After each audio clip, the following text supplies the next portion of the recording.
saya ini bukan tempat yang sederhana ini gitu. Jadi ini adalah tempat yang sangat mewah ya, sangat mewah. Artinya apa?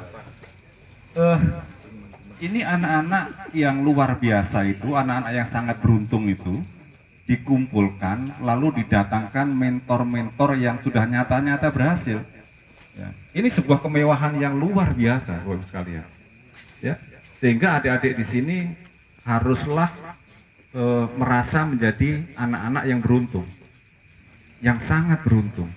Mengapa? Karena adik-adik kita ini sedang diberikan fasilitas yang luar biasa untuk mengukir sejarah dirinya masing-masing.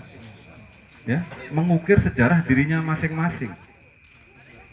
Bapak Ibu yang ada di sini, tokoh-tokoh yang berhasil ini belum tentu waktu masih anak-anaknya mendapatkan fasilitas semewah ini. Dikumpulkan, kemudian dimonitor, dibina oleh sekian banyak mentor yang sudah nyata-nyata berhasil. Ya. Jadi tidak ada alasan bagi adik-adik kita di sini untuk minder. Nggak ada alasan. Ya. Apa yang kurang? Mentornya banyak, sistemnya juga sudah ada, semua orang mendukung. Gitu. Ya. Ibarat pemahat itu sudah diberikan panduan cara memahat, ya, memahat diri sendiri. Kemudian alat-alatnya juga diberi, ya, banyak sekali bantuan-bantuan yang disampaikan. Bayangkan dengan kalau kita bandingkan dengan zaman kita dulu ya, saya kira. Ya. Ini adik-adik tinggal di sini, semuanya ada. Saya aja zaman dulu itu, ya, saya itu waktu kecil, ya nggak ada tuh yang ngasih bantuan beras, ngasih itu. Di rumah itu ya bangunnya juga jam 4 jam 5 harus memelihara ayam, ya. Sejak kecil, mulai masuk SMP pelihara kambing, ya, untuk bisa hidup sambil belajar. Ya, tidak ada mentor yang lain.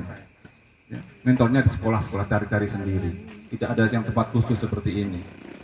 Artinya tempat memahat saya dulu itu, ya, dalam memahat sejarah saya, itu tidak semewah adik-adik di sini yang mendapatkan dukungan luar biasa ini. Ya.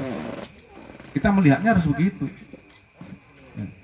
Barangkali kalau dulu saya itu waktu zaman anak-anaknya itu mendapatkan dukungan pembinaan seperti ini, ya mungkin sudah jadi menteri sejak tahun-tahun yang sebelumnya.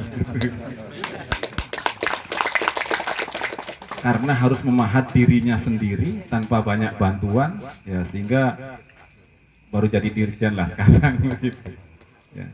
Ini adalah saya melihatnya sebuah kemewahan. Ya. Kalau tempat begini mah, saya yakin kita ya nggak tahu ya. Kalau saya zaman dulu ya rumahnya nggak begitu, lantainya tanah kok. Gitu. Lantainya tanah. Tempat tidurnya itu bambu yang dikeprek itu loh. Galar kalau bahasa Jawa. Galar ya. Galar juga. Tempat tidurnya galar. Ya, ada tikarnya sudah bagus. Ya. Gitu. Kemudian ya rumahnya atapnya masih daduk, daun tebu itu. Ya, begitu. Bangun pagi harus ngurusin ayam, nyapu sendiri. Kemudian waktu SMA berani sewa sawah, berani saya. Setiap subuh bang ke sawah, ya, naik sepeda bawa semprot itu yang begini itu, bawa semprot itu, ngecek seterusnya gitu. Nah, ini disediakan loh di sini ini, sediakan. Kalau makan, saya dulu harus nyari belut, nyari ikan, bahkan seringkali kalau musim belalang nyari belalang untuk lauk makan. Sama. Ya, nyari belalang itu kalau makan itu, ya, udah enak sekali. Belalang itu disambal kemangi itu enaknya luar biasa gitu. Ini adalah cara Tuhan untuk memaksa kita memahat diri sendiri. Ya, kalau tidak dipahat, diri kita ini nggak berkualitas. Ya, ibarat kayu kalau lipat ya gelondongan aja. Tapi kalau dipahat, ya, dengan apa situasi tempaan yang keras, itu hasilnya akan luar biasa. Ya. Kayu itu kalau dikeringkan betul, kayu jati itu ya, begitu dipahat jadi nggak molet ya, bentuknya tetap kokoh betul. Tapi kalau tidak ada terpaan matahari, tidak ada pahatan yang bagus, ya nilainya tidak tinggi. Oleh karena itu, yang pasti teman adik-adik di sini nggak boleh minder. Ini adalah sebuah kemewahan. Nanti suatu saat adik-adik kita akan bercerita 10, 15, 20, 30 tahun lagi. Mereka ini akan bercerita dengan bangganya tentang tempat ini. Ketika mereka sudah jadi guru, barangkali jatuh anggota DPR, jadi dokter, jadi bupati, wali kota, mungkin jadi gubernur, ya, mungkin jadi kapolda, mungkin itu. Mereka akan bercerita. Dulu kita di pinggir empang itu, nah. Ya. Kemudian ada Aji yang membina kita. Itu semua akan menjadi cerita. Karena kita sedang diminta mengukir cerita. Diberi fasilitas oleh Sang Hyang Widi untuk mengukir cerita yang bisa kita ceritakan nanti ketika semua sudah sukses.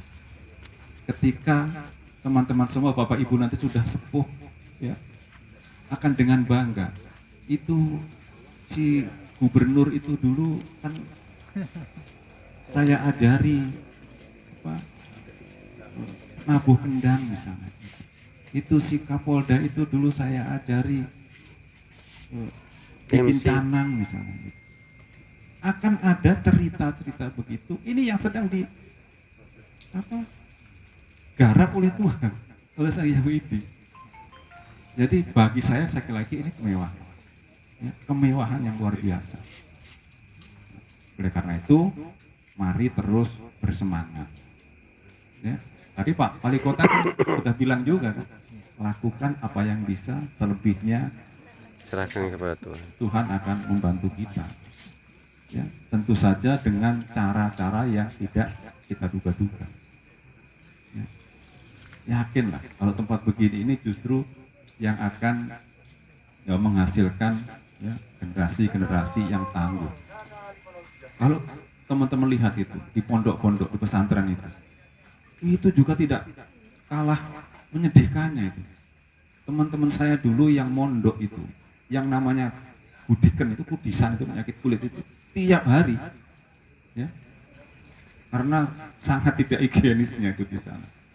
Tapi ketika saya sudah ketemu sekarang, mereka ada yang